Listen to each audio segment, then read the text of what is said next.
दोस्तों, भारत के हर कोने में आज मजबूत इंफ्रास्ट्रक्चर और एक्सप्रेसवे का जाल बनाया जा रहा है ताकि हर रीजन में कनेक्टिविटी को बढ़ा दिया जा सके और ज्यादा से ज्यादा भारतीय बिजनेस करने की नई अपॉर्चुनिटी खोज सकें। क्योंकि जब भी किसी इलाके में सड़कों को अपग्रेड किया जाता है तब वहां पर इकोनॉमी अपने आप ही तेजी से मजबूत होती है। साथ ही आवाजाही आसान होने से लॉजिस्टिक कॉस्ट भी कम होता है, जो एक काफी बड़ी वजह है कि भारत आज अपने हाईवे और रोड नेटवर्क पर इतना ज्यादा ध्यान दे रहा है। वहीं पर हम इस बात से भी इनकार नहीं कर सकते कि इस पूरी डेवलपमेंट का श्रेय भारत के road and transport minister Shri Nitin Gadkari ji को जाता है, जिन्होंने ये बयान तक दे दिए थे कि वो भारत की सड़कों को साल 2024 तक अमेरिका के बराबर पहुंचा देंगे, जिसे हासिल करने के लिए काम तेजी से जारी है। आपको ये बात जानकर हैरानी होगी कि इस बात की पूरी संभावना है कि साल 2025 तक भारत के अंदर 1.8 लाख किलोमीटर के हाईवे नेटवर्क सफलतापूर्वक बना दिए जाएंगे और भारत का रेल नेटवर्क 1.2 लाख किलोमीटर तक फैल जाएगा, जो आने वाले समय में भारत के इंफ्रास्ट्रक्चर में होने वाली डेवलपमेंट की सिर्फ एक झलक मात्र है। और अब इसे एक बिल्कुल नए लेवल पर ले जाने के लिए भारत अपने एक्सप्रेसवे के नेटवर्क को एक और काफी बड़ा अपग्रेड देने वाला है, जिससे हमारी निर्भरता क्रूड ऑयल पर भी कम होगी। दरअसल दोस्तों, भारत अब ये तय कर चुका है कि हम अगले कुछ सालों में दिल्ली और मुंबई के बीच में 1300 किलोमीटर लंबा एक इलेक्ट्रिक हाईवे बनाएंगे, जो भारत के इलेक्ट्रिक व्हीकल इंफ्रास्ट्रक्चर को कहीं ज्यादा मजबूती प्रदान करेगा। क्योंकि आज भले ही भारत के अंदर कई ऑटोमोबाइल कंपनियां नए इलेक्ट्रिक व्हीकल लेकर सामने आ रही हैं, लेकिन हमारी आम जनता अभी भी रिलायबिलिटी को ध्यान में रखते हुए इलेक्ट्रिक वाहनों को खरीदना ज्यादा पसंद नहीं कर रही है, बल्कि डीजल और पेट्रोल गाड़ियों की सेल लगातार आसमान छू रही है, जो काफी बड़ी परेशानी को रिप्रेजेंट करता है कि भारत के अंदर इलेक्ट्रिक वाहनों पर भरोसा अभी भी नॉर्मल नहीं हो सका है। और आखिर हो भी कैसे, क्योंकि मौजूदा पेट्रोल गाड़ियां इलेक्ट्रिक वाहनों के मुकाबले कई गुना ज्यादा शक्तिशाली, भरोसेमंद और आरामदायक है। इसलिए भी क्योंकि लोगों को पिछले कई दशकों से इन्हें ऑपरेट करने का अच्छा एक्सपीरियंस है।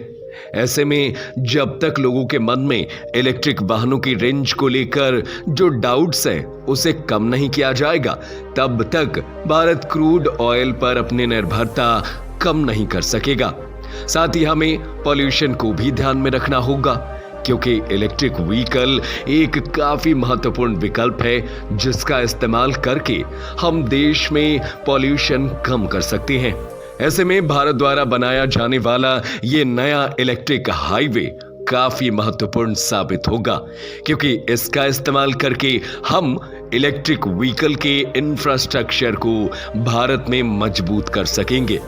साथ ही दिल्ली और मुंबई, जहां पर भारत के कंज्यूमर क्लास के लोग सबसे ज्यादा रहते हैं, हम उनका भरोसा भी इलेक्ट्रिक व्हीकल की तरफ ला सकेंगे, जो हमारे लिए काफी फायदेमंद साबित होगा।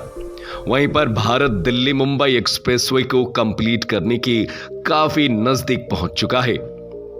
क्योंकि 1350 किलोमीटर लंबा ये एक्सप्रेसवे भारत की इकोनॉमी का एक महत्वपूर्ण ड्राइवर बनेगा, जिसमें हम वर्ल्ड क्लास टेक्नोलॉजी और सेफ्टी प्रोटोकॉल का इस्तेमाल करेंगे। मतलब इस बात की संभावना भी तेजी से बढ़ रही है कि हम जिस इलेक्ट्रिक एक्सप्रेसवे को बनाने वाले हैं वो असल में दिल्ली मुंबई एक्सप्रेसवे के प्लेन को अपग्रेड करके बनाया जाएगा,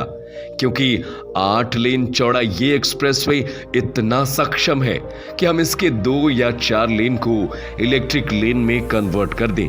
जिस पर ओवरहेड इलेक्ट्रिक वायर के इस्तेमाल से इलेक्ट्रिक वाहनों जैसे कि ट्रक और बस को ऑपरेट किया जा सके। साथ ही इस हाईवे पर हम कई सारे इलेक्ट्रिक चार्जिंग स्टेशन भी बना सकते हैं जो 1350 किलोमीटर की इस यात्रा में इलेक्ट्रिक वाहनों की रेंज की चिंता पूरी तरह से खत्म कर देगी। दोस्तों, आज हम एक इलेक्ट्रिक कार आसानी से 200 किलोमीटर से लेकर 300 किलोमीटर की रेंज ऑफर कर रही है, लेकिन अगर हम इसे राष्ट्रीय स्तर पर देखें तो हमें एक काफी बड़ी परेशानी नजर आएगी,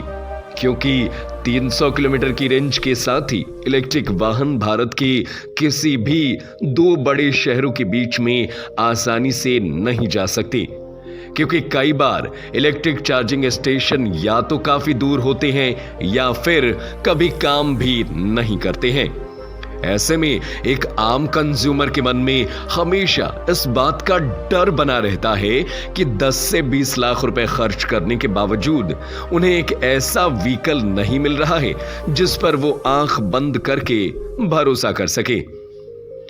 इसीलिए कई विशेषज्ञों का मानना है कि अगर हमें इलेक्ट्रिक वाहनों के इंफ्रास्ट्रक्चर को मजबूत करना है ताकि ये आगे जाकर पेट्रोल और डीजल गाड़ियों को रिप्लेस कर सके, तो हमें दो चीजों पर ध्यान देना होगा।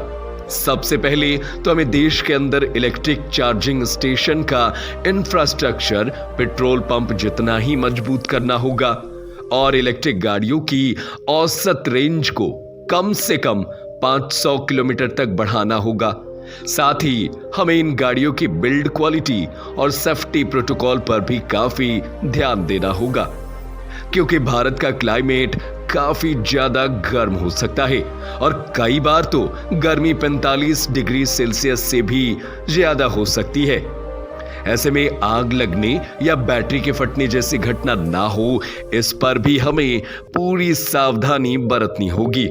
कुल मिलाकर समझने की कोशिश करें तो भारत अपने देश में एक्सप्रेसवे और हाईवे के नेटवर्क को मजबूत करने के लिए लगातार इन्वेस्टमेंट को बढ़ावा दे रहा है और इसी बीच हम इलेक्ट्रिक वाहनों पर भी पूरा ध्यान दे रहे हैं, जिससे ये बात साफ हो जाती है कि भले ही हमें आने वाले कई सालों तक इलेक्ट्रिक वाहनों के इंफ्रास्ट्रक्चर पर काम करना होगा, लेकिन ये बात तो तय है कि आज से 15 या 20 साल बाद इलेक्ट्रिक व्हीकल आसानी से पेट्रोल और डीजल गाड़ियों को रिप्लेस कर देंगे, जो भारत के लिए काफी बड़ी जीत होगी। तो दोस्तों, इस पूरी खबर पर आपकी क्या राय है? देश में इलेक्ट्रिक इंफ्रास्ट्रक्चर को किस तरीके से बढ़ावा देना चाहिए? अपनी राय हमें कमेंट करके जरूर बताएं। ऐसे ही इंटरेस्टिंग खबरों को जानने के लिए हमारे चैनल को सब्सक्राइब करें ताकि हर खबर सबसे पहले आप तक मिल सके। फिलहाल इस वीडियो में इतना ही। जय हिंद, जय भारत।